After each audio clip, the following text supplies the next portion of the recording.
During the Latin Middle Ages, they broke the history of the world down into a series of ages. And the second age began immediately after the flood. And they saw the period immediately after the flood as a new creation, and they read the story as a new creation story. But there's actually a basis for that in the Hebrew Bible, and this is what Tarah van der Weile is going to look at now. Thank you, Tom. So when you're reading after the post-flood story, right after the rains begin to cease in the Noah story, something very interesting happens, especially in the Hebrew version of the story when you're reading in that language.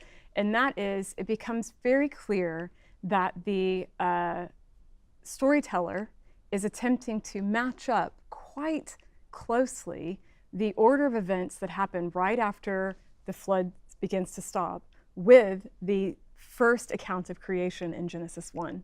Okay. So let me walk you through it. Okay.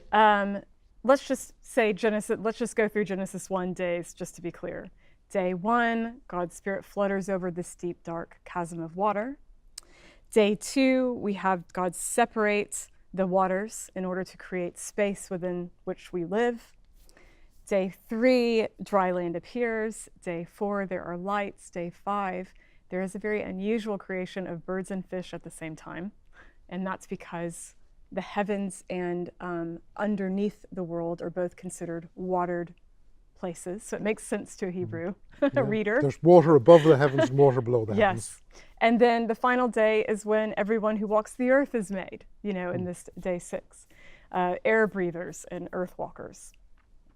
When we get to the story of Noah, we are given this picture, this dire picture of a man and his family and a bunch of earth walkers and air breathers floating in a boat. And the world is covered with water. And what happens first? We have the story of a wind, which is the other word for God's Spirit, blowing across the waters. Day 1. Day 2, the heavens above, the water from the heavens above are shut, and the waters from below are shut. And in fact, the exact same word, the word we translate as firmament, is used again that has been used in Genesis 1. Yes. So that firmament is fascinating because really within the Hebrew cosmology, it's a firm.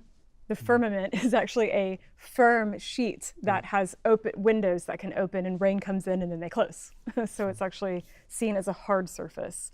So the second thing that happens with Noah is suddenly it's said that those things shut, which mimics the second day of the separation of the two and the space for the air between.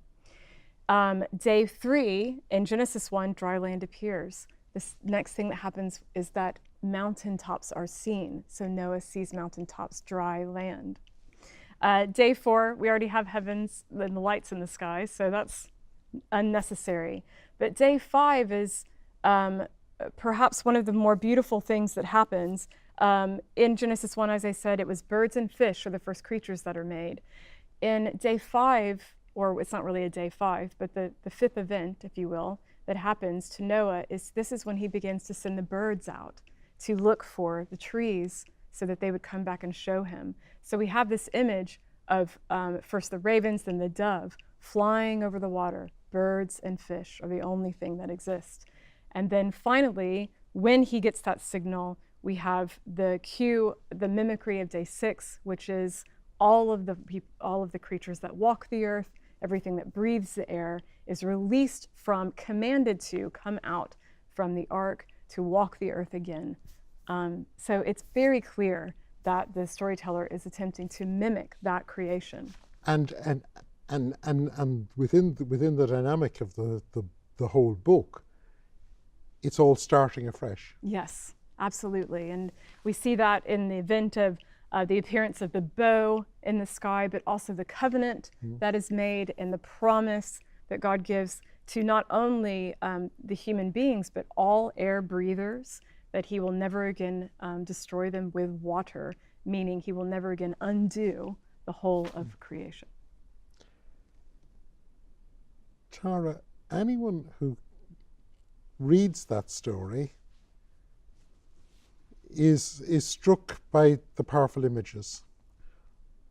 But I think in the matter of just 5 minutes, you've actually shown us how to read that text, read it against another text, and to realize that the cosmology that underlies it is essential to understanding it. It's at once a story that we can relate to more by understanding, but also realizing just how distant we are from it. So thank you.